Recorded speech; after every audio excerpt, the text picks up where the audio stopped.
Hey, good morning Internet! Aujourd'hui, je veux adresser un message particulier à tous les guerriers et guerrières de la vie en cette fin d'année parce que j'ai eu près de moi des gens qui ont tenté des choses dans les règles de l'art. J'ai moi-même plusieurs fois dans ma vie tenté des choses dans les règles de l'art, c'est-à-dire la motivation y était, la planification y était, la foi y était, tout y était et ça n'a pas marché. Et ça arrive.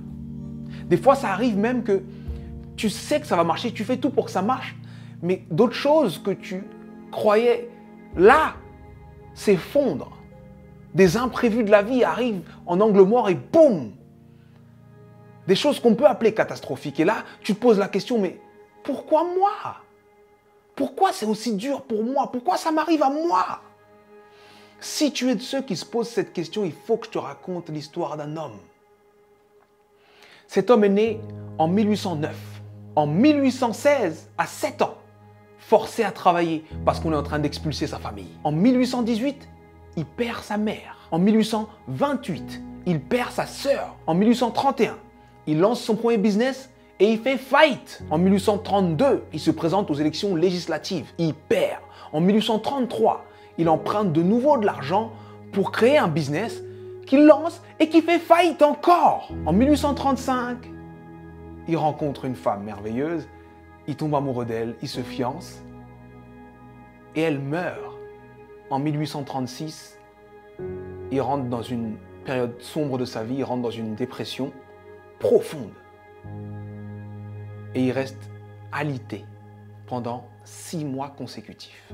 Mais il se relève. Il se relève et cette même année, 1836, il se représente aux élections législatives et il perd de nouveau. En 1840, il se présente pour être électeur. Il perd. Et en 1842, il rencontre la femme avec qui il va finir sa vie, sa femme. Il tombe amoureux, il se fiance, il se marie et elle lui donne 4 enfants.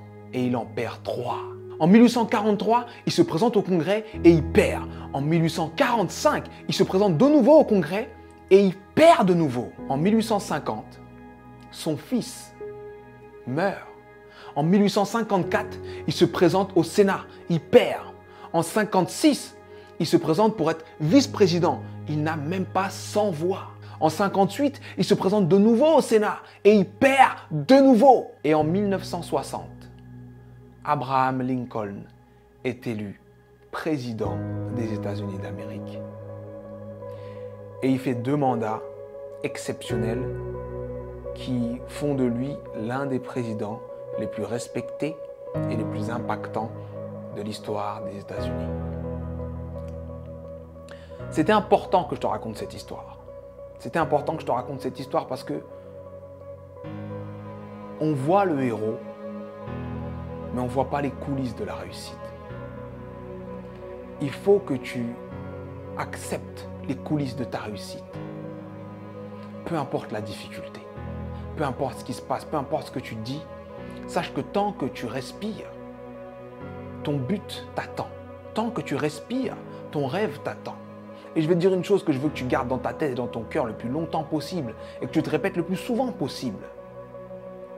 Les épreuves que tu trouves sur ton parcours sont adaptées à ton potentiel. Les petits potentiels ont de petites épreuves. Les gros potentiels ont de grosses épreuves.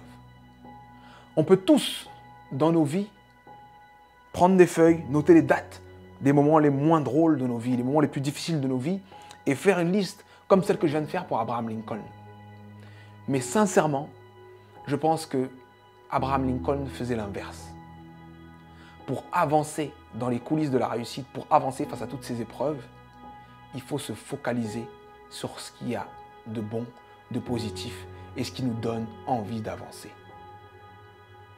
Donc, je sais que ça peut être dur d'être au cœur de la tourmente, ça peut être dur de perdre des gens, de faire face à l'échec encore et encore et encore. Mais concentre-toi sur ce que tu es en train d'essayer d'accomplir et accomplis-le. Et je peux te garantir que parce que tu es passé par là, tu as changé l'ampleur, le sens et le goût de ta réussite. Alors traverse ces épreuves. Elles sont adaptées à ton potentiel, elles sont là pour te faire grandir. C'était Sudei. J'espère que cette vidéo t'a plu. Et si elle t'a plu, partage-la. Merci.